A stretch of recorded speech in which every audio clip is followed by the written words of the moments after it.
Hi guys, Tim here with Lift Tech Construction Training. As we say, if you're not training, you're not gaining. Let's get started.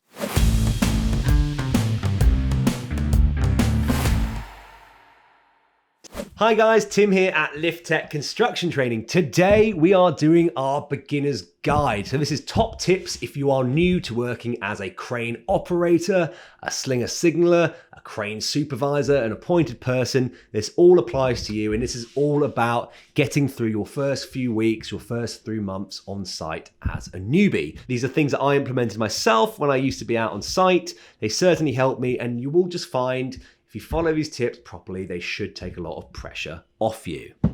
Okay, number one, this is really simple. Tell people you are new. I know this sounds so obvious. For some reason, in our industry of lifting, there is a bit of a culture of people that like to come on site and they like to pretend they've been there before, they've done it before, they know what they're doing. And I can tell you, it could not be more obvious to someone like me or most lift supervisors if someone is new. There's nothing wrong with being new. We've all started there, but when you try to pretend you're more experienced than you are, it can certainly create dangerous situations. And also, it's just a bit weird because people just know that you're not. Tip number 2, contract lifting versus site work. Make sure you know the difference. The reason this is important is because your expectations are going to be slightly different, or what's expected of you isn't necessarily going to be the same. When it comes to site work, for example, you just need to show up, you need to sign your lift plan. It's going to be pretty straightforward, Monday to Friday stuff. When it comes to contract lifting, your requirements are slightly different. So you should help your crane operator set up the mobile crane. You must make sure it's all packed away safely at the end of the day. If you are a lift supervisor, you need to safely see that crane off site. Obviously, if you're working on site with a tower crane, it's a bit different because the tower crane isn't going anywhere.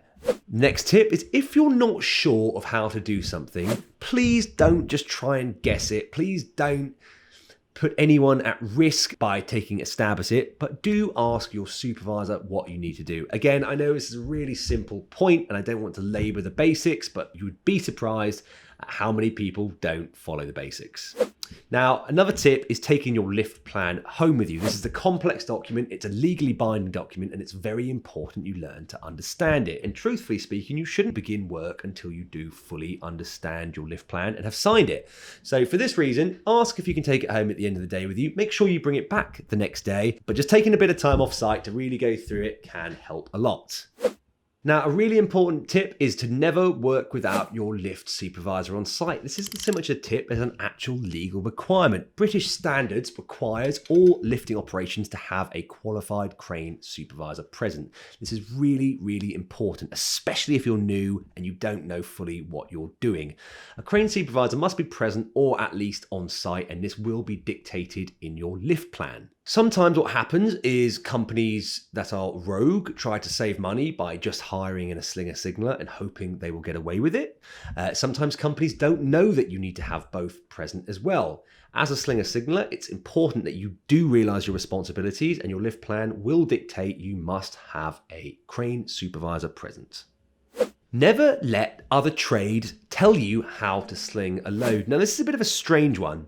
Because of the nature of how recruitment happens within lifting operations, quite often you might have, for example, a carpentry company that might have their own in-house slinger that works directly for them. He might be on a different job that day. He might have had to go elsewhere. He might be on holiday. I don't know. He might not be present for whatever reason.